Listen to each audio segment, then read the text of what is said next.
What are the phrases that just really wind you up as a teacher? Things that are either said directly to you as a teacher or about the teaching profession that just really do your head in.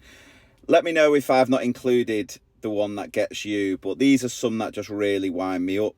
Right, first of all, whenever I make a video sort of criticising or speaking out about education and how broken our system is, it will always be met with people who bang on about the holidays and how I shouldn't complain because we get all these paid holidays. And I honestly think the holidays in some ways sort of gaslight teachers, because we always just crawl to the end of them.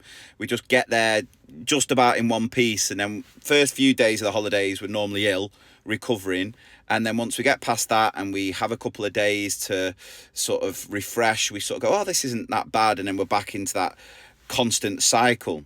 And I do sometimes think the holidays have a lot to answer for why we're in this toxic system with teachers where workload goes through the roof, and it's you're just constantly being asked to do more with less, because it's this idea that, well, you know, you get all those holidays, so you shouldn't complain.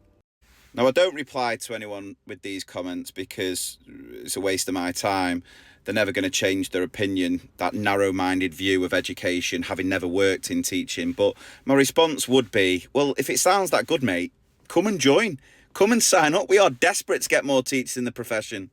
Another thing that winds me up is when TAs reference themselves by saying, oh, I'm just a TA. It's like, don't speak yourself down like that. TAs are incredible. TAs build better relationships and have a bigger impact on students than a lot of teachers do. So you are not just a TA. You do an incredible job. Yes, it's not reflected in the pay and value in our education system. And if it was up to me, I've talked about this on the podcast, I'd replace those two letters so it'd be AT, assistant teachers. And I often get people saying, why don't you talk about TAs? Whenever I reference teachers through my social media, that includes TAs and support staff because they are teachers. Next one, I know you're really busy, but, because if you hear that phrase, you know you're just going to get asked to do something that's going to add to your workload. And if you know I'm really busy, give me a break. You know this one had to be on the list. Yeah, but you only work from 9 till 3. Yeah. Because here's the thing, a couple of weeks ago, some research came out looking into the unpaid overtime worked by all different professions. Now, across all professions, the average amount of unpaid hours worked each week, 4.4 hours. That jumps up to 26.3 hours for teachers, which equates to over £15,000 of unpaid overtime teachers do every year.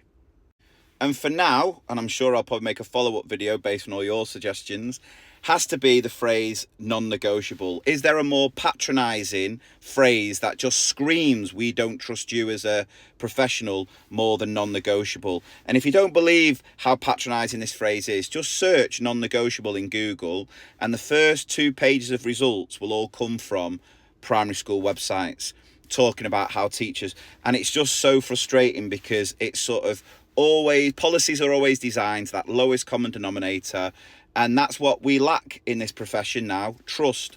And because we're full of these policies that force us to follow all these silly non-negotiables that don't have any impact, just constantly scrutinising and sort of checking that we're doing the job so many of us are capable of doing, yeah, I hate that one as well.